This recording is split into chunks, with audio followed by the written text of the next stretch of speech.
வணக்கம். இது சுடர் ஊடகத்தின் காலை நேர உலகச் செய்திகள். லெபனானில் இருந்து வடக்கு இஸ்ரேலில் உள்ள கோலான் குன்றுகள் மற்றும் அப்பர் காலியை நோக்கி சுமார் 20 ஏவுகணைகளை வீசி தாக்குதல் நடத்தியுள்ளதாக ஹிஸ்புல்லா அமைப்பு தெரிவித்துள்ளது. ஹிஸ்புல்லாவுடன் இணைந்து லெபனான் ஊடகங்கள் எல்லைக்கு அருகிலே உள்ள கோலான் குன்றுகளின் பல இடங்களில் ஏவுகணைகள் விழுந்து வெடிக்கும் காட்சிகளும் வெளியிடப்பட்டுள்ளன. இதேவேளை லெபனானில் உள்ள ஹிஸ்புல்லா நிலைகளை தாக்கி அழித்ததாக இஸ்ரேல் ராணுவம் அறிவித்திருந்தது. லெபனானில் இருந்து வடக்கு இஸ்ரேல் மீது 20 ஏவுகணைகள் வீசப்பட்டுள்ளதாக இஸ்ரேல் அறிவித்துள்ள நிலையில் புதிய அறிவிப்பையும் இஸ்ரேல் வெளியிட்டிருந்தது. நேற்று தெற்கு லெபனானில் கார் மீது இஸ்ரேல் நடத்திய தாக்குதலில் 3 குழந்தைகள் மற்றும் அவர்களுடைய பாட்டி கொல்லப்பட்டுள்ளதாக அடுத்து அந்த எல்லையில் பரபரப்பு அதிகரிக்கப்பட்டிருந்தமையும் குறிப்பிடத்தக்கதாகும். காசா மருத்துவமனையில் உள்ள குழந்தைகளுக்கு மயக்க மருந்து இல்லாமல் மருத்துவர்கள் அறுவை சிகிச்சை செய்யும் சூழல் ஏற்பட்டுள்ளதாக அந்த நாட்டு ஊடகங்கள் தகவல் வெளியிட்டுள்ளன. கை கால்களில் ஏற்பட்ட காயங்கள் மட்டுமன்றி மூளை அறுவை சிகிச்சையும் மயக்க மருந்து கொடுக்காமல் வெறும் தண்ணீரை கொண்டு சுத்தம் செய்யப்பட்டுள்ளதாக தெரிவிக்கப்பட்டுள்ளது. பாலஸ்தீன ஆதரவு மற்றும் காசாவின் ஹமாஸ் படையினருக்கும் இஸ்ரேலுக்கும் இடையே 1 மாதமாக போர் நீடித்து வருகிறது. அக்டோபர் 7 இஸ்ரேல் மீது காசா தாக்குதல் நடாத்தியதை தொடர்ந்து அதிகாரபூர்வமாக போர் அறிவித்தல் 1 மாதத்துக்கு மேலாக காசா மீது இஸ்ரேல் ராணுவம் தாக்குதல் நடாத்தி வருகிறது.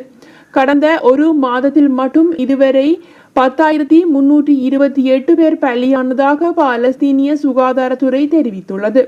இதில் 4,237 பேர் குழந்தைகளாகவும் கடல் வான்வழி தாக்குதலை தொடர்ந்து தற்போது தரை வழியாகவும் தாக்குதல் நடத்தி வரும் இஸ்ரேல் ராணுவம் காசாவின் மருத்துவமனைகள், மசூதிகள், முகாம்கள் மீது குறிவைத்து தாக்குதலும் நடத்தி வருகிறது. இதனால் காசா மருத்துவமனையின் அடிப்படை வசதிகளின்றி கடுமையாக பாதிக்கப்பட்டுள்ளன. இது தொடர்பாக பேசிய தெர் அல் அப்பல்தா பகுதியில் உள்ள அல் அக்ஸா மருத்துவமனை தலைமை மருத்துவர், காசா மருத்துவமனைகளில் இதுவரை கூட்டம் நிரம்பி வழிகிறது. இந்த அளவு கூட்டத்தை இதற்கு முன்னர் மருத்துவமனையில் கண்டதில்லை. உடல் ரீதியாகவும் மன ரீதியாகவும் மருத்துவர்கள் சோர்வடைந்து விட்டோம். வாரம் முழுவதும் மருத்துவர்கள் தொடர்ந்து பணிபுரிந்து வருகிறோம். பாதிக்கப்பட்ட குடும்பத்தாரையும் மருத்துவமனையில் கொண்டு வந்து விட்டுள்ளார்கள். சில மருத்துவர்களும் தாக்குதலில் பலியாகியுள்ளார்கள். காசா எல்லையில் எரிபொருள் மற்றும் அத்தியாவசிய பொருட்களை இஸ்ரேல் ராணுவம் நிலைநிறுத்தி வைத்துள்ளது. மின்சாரம் கூட இல்லாமல் சில வாரங்களுக்கு எரிபொருள் கொண்டு சிகிச்சை அளித்தோம். சில இடங்களில் மயக்க மருந்துகள் இல்லை. ஒரு சில மருத்துவமனைகளில் காயமடைந்த துடைப்பதற்கு சுத்தமான நீர் கூட இல்லை. மருத்துவமனையில் குவியும் பொதுமக்களுக்கு போதிய சிகிச்சை அளிக்க முடியாமல் மருத்துவர்களும் செவிலியர்களும் திணறுகின்றோம் என அவர் மேலும் குறிப்பிட்டிருந்தமை குறிப்பிடத்தக்கதாகும். இஸ்ரேலின் தாக்குதலால் காசா நகரமானது குழந்தைகளின் கல்லறையாக மாறியுள்ளதாக ஐக்கிய நாடுகள் சபையின் பொதுச் செயலாளர் ஆண்டனியோ குட்ரஸ் தெரிவித்துள்ளார். இத்தொடர்பில் அவர் பேசுகையில், இஸ்ரேலின் தாக்குதலால் காசாவின் 10,000க்கும் அதிகமானோர் பலியானதாக பாலஸ்தீனிய சுகாதாரத்துறை தெரிவித்திருந்தது. இஸ்ரேல் ராணுவம் காசாவின் தரைவழி தாக்குதலை நடத்தி வருகிறது.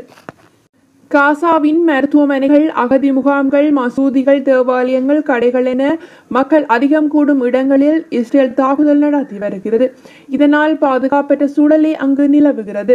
அதேவேளை காசாவில் உள்ள ஹமாஸ் படையினர் பொதுமக்களை கேடயமாக பயன்படுத்துகிறார்கள். தாக்குதலிலிருந்து தப்பிக்கும் வகையிலே மக்களை பயன்படுத்திக் கொள்வது முறையல்ல. இது மனிதாபிமானமற்ற செயலாகும். பிணை கைதிகளின் பிடித்து வைத்தவர்களை ஹமாஸ் விடுவிக்க வேண்டும். தரைவழி தாக்குதல் தொடங்கி அக்டோபர் 27 முதல் இஸ்ரேல் ராணுவத்திலிருந்து 31 பேர் பலியாகியுள்ளார்கள். இரு தரப்பினருக்கும் இடையே போரின் இஸ்ரேலில் 1,400 பேர் பலியாகியுள்ளார்கள். 240 பேர் பிணை கைதிகளாக்கப்பட்டுள்ளார்கள். காசாவில் 10,328 பேர் பலியாகியதாக பாலஸ்தீனிய சுகாதாரத்துறை தெரிவித்துள்ளது.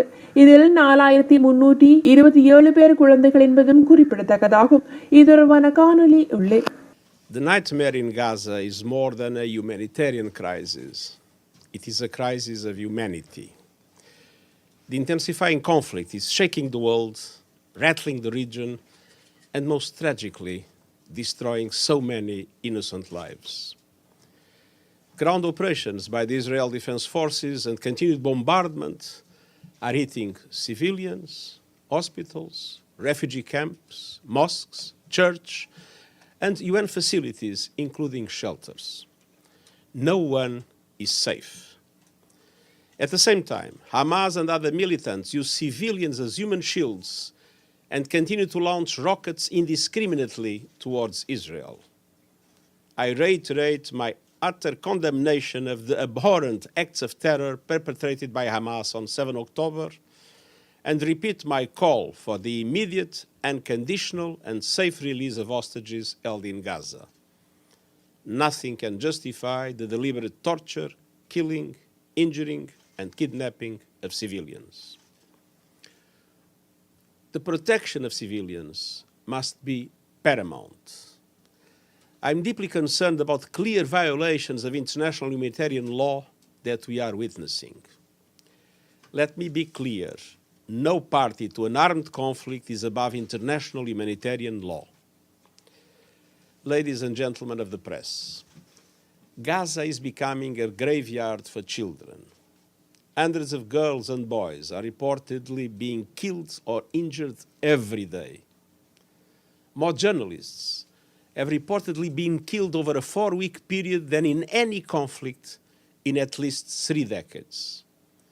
More United Nations aid workers have been killed than in any comparable period in the history of our organization.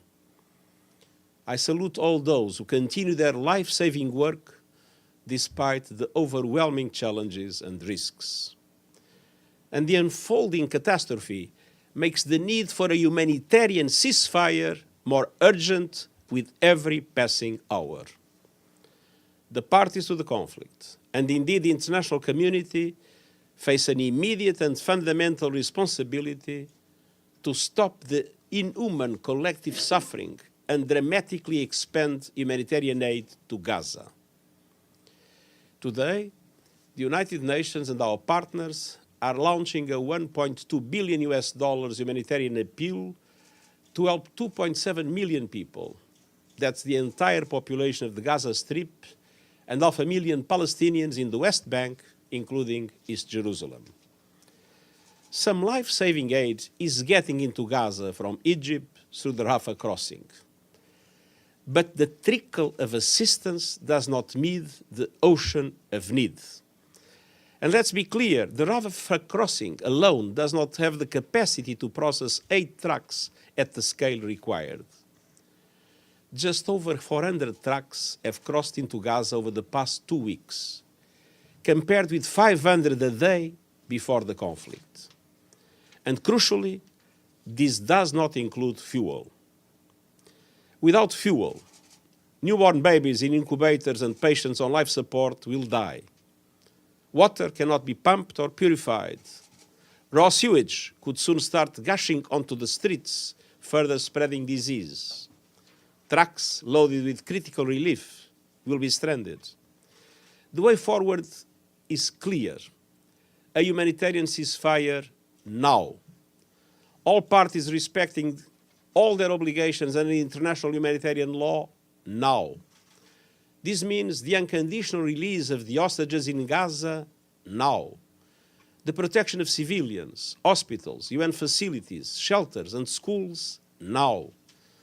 More food, more water, more medicine, and of course fuel entering Gaza safely, swiftly, and at the scale needed now. Unfettered access to deliver supplies to all people in need in Gaza now. And the end of the use of civilians as human shields now. None of these appeals should be conditional on the others. And for all of these, we need more funding now. In addition, I remain gravely concerned about rising violence and an expansion of the conflict. The occupied West Bank, including East Jerusalem, is at a boiling point. Let us also not forget the importance of addressing the risks of the conflict spilling over to the wider region. We are already witnessing a spiral of escalation from Lebanon and Syria to Iraq and Yemen. That escalation must stop. Cool heads and diplomatic efforts must prevail. Hateful rhetoric and provocative actions must cease. I am deeply troubled by the rise in anti-Semitism and anti-Muslim bigotry. Jewish and Muslim communities in many parts of the world are on high alert, fearing for their personal safety and security. Emotions are at a fever pitch. Tensions are running high. And the images of suffering are heartbreaking and soul-crushing. But we must find a way to hold on to our common humanity. I think of civilians in Gaza, the vast majority women and children, terrified by the relentless bombardment. I joined the UN family in mourning 89 of our UNRWA colleagues who have been killed in Gaza, many of them together with members of their family. They include teachers, school principals, doctors, engineers, guards, support staff, and a young woman named Mai. Mai did not let her muscular dystrophy or her wheelchair confine her dreams. She was a top student, became a software developer, and devoted her skills to working on information technology for UNRWA. I am so deeply inspired by her example. And I think of all those tortured and killed in Israel nearly 1 month ago, and the hostages abducted from their homes, their families, their friends, while simply living their lives. 10 days ago, I met with some of the family members of those hostages. I heard their stories, felt their anguish, and was deeply moved by their compassion. I will never relent in working for their immediate release. This is essential in itself and central to solving many other challenges. One mother movingly shared with me her desolation over her abducted son, Ersh. She also spoke outside the Security Council, and on the subject of confronting hatred, she said, and I quote, "When you only get outraged when one side's babies are killed, then your moral compass is broken and your humanity is broken," end quote. Even in her utter despair, she stood before the world and reminded us, and I quote, "In a competition of pain, there is never a winner," end quote.